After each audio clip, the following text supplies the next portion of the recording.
Here are 3 things I wish I would have knew before I bought my first rental property. That's right. Look, the amount of problems that come up when you have a rental property, God knows only people that can stay stress-free can handle all these problems.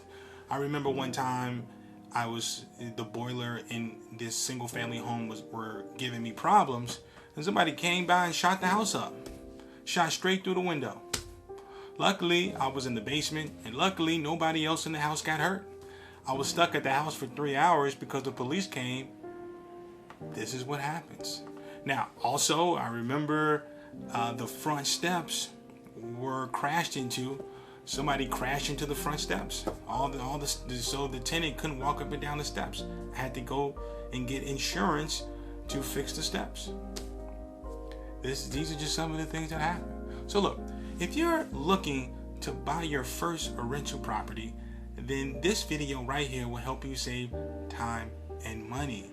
If you're looking to do something with investing in real estate, then this video will help you save a lot of headache and stress. You really want to learn from other people's experiences when looking to invest in real estate.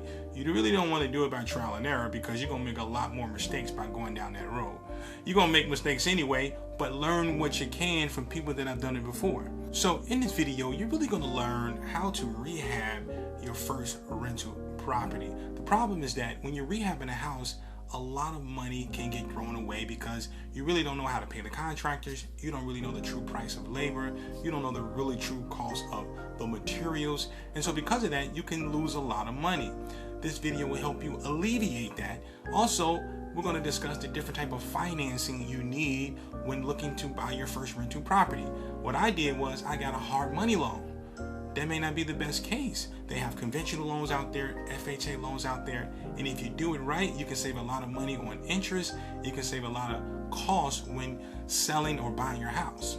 And not only that, if you listen to these 3 principles, you will be in a good position to not only buy one rental, but also to buy a second rental. Now, you can either buy and hold these homes, or you can hold them and sell them. While you're here, you might as well hit the subscribe button to get more content just like this coming at you every single week. Also, I got a bonus strategy too. If you stick around to the end, I will show you a strategy to make 5 to 10% profit on every single deal that you buy if you follow this one strategy. So let's get into it. Only go for homes that need light rehabs. You never really want to go for homes that need an extensive rehab or homes that need a gut renovation done to the house. Why? Because you're a beginner. You don't have money saved just in case you file the permit wrong, just in case you need extra money because the city wants you to do something different than what's on your plans. It's a headache. All right, what you really want to do is find you a house, a single family house that need a paint job, a new toilet, and some new cabinets. Okay, something real light. You're not trying to do the whole house over. You're not trying to change the plumbing, change the electrical, and do all these other extensive things. You just want a house that's cheap, that you can do basic renovations to, because down the road, because the main thing is to really get the hang of owning a house, to really get the hang of some of the issues that come up. And so, you keep it real easy on the first deal. All right, let's get down to number 2. You always want to go conventional financing. Why conventional financing? Well, because if you have conventional financing, the interest rate is going to be a lot lower than a hard money loan. A hard money loan, the interest rates are going to be at least 10% per year, interest only for the first year. What does that mean? It means that you're going to pay the bank for a whole year in all interest. None of the money you get a bank that first year is going towards the principal. And then when you sell the house, or if you refinance the house after that first year, what's going to happen? You got to pay broker fees to the mortgage broker. Okay, you got to pay more transaction fees.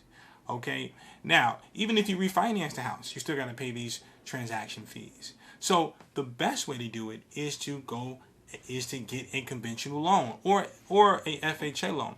Why? Number one, the interest rate is going to be a couple points lower than a hard money loan. Also, you're not going to have to worry about selling the house to get out of the other loan that you're in. you're not going to also have to worry about refinancing that loan that you're already in, because you're already in a good loan. Because typically what happens is that you take out a hard money loan, is interest only for the first year, and in that year you're focused on renovating the house, and you're focused on making sure that you can sell it as quick as possible. Or what happens is they refinance on the loan. So you won't have to worry about that if you got FHA or conventional. Now you may ask yourself, well, where will I get the money to renovate the house? Because typically the hard money lender gives investors the money to renovate the house. Well, you want to have that money saved. And it goes back to my previous point, which is that you don't want to go for an extensive rehab house. You want to go for a house that needs that you'll only need $5,000 or $10,000, no more than $20,000 worth of rehab, and you can use that money to rehab the house, and it can be a basic job. It doesn't need to be anything extensive. This will save you a ton of time, a headache, and you won't be stressed out on trying to hurry up and renovate the house to sell it quick. You won't be stressed out about financing. I mean, what if your credit score dipped? Now you're stuck. You may have to get a co-signer. All different type of problems come up. So it's best to just have an initial conventional loan or FHA loan, save your $10,000 to $20,000 for the rehab, and then buy a house and then rehab the house yourself with your saved money. This is how you want to do that. Number 3. All right, moving along here. What else do we have here? We have, well, I already said number 3. You want to have your rehab money saved. Okay, that money should be stashed away.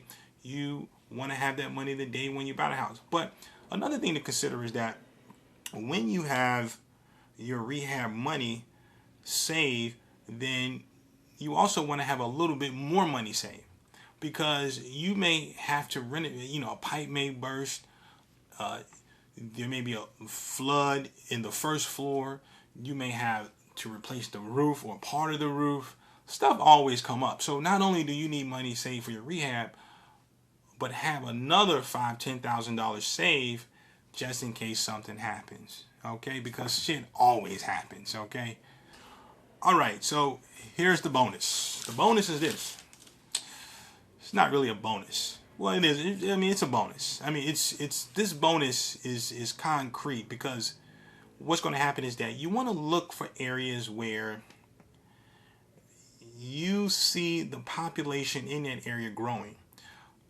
You don't want to go for areas where the population is decreasing. Now, given you can find deals anywhere. You can go any place in the United States and you can find a discounted homes and make a profit on it. But to gain that equity appreciation on the house, you want to look for areas where the population is increasing. And the reason why is because once the population has increased, that means what? People are going to have families. They're going to have a child. So they're going to need space. They're going to need an apartment. They may need to buy a house. They want to buy land. They want to buy a car. They need to buy food. So the entire economy will increase in value because the population needs more things, because the population is growing. You follow my drift?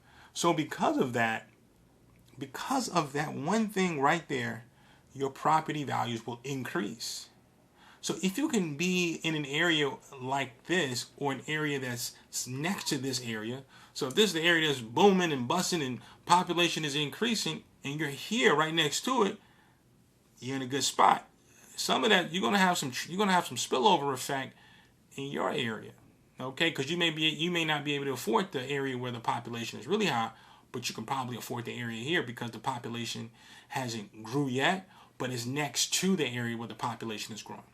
So that's just a quick tip to think about that as you're looking in areas to buy your single family home in, or your duplex, or whatever type of home you're buying in.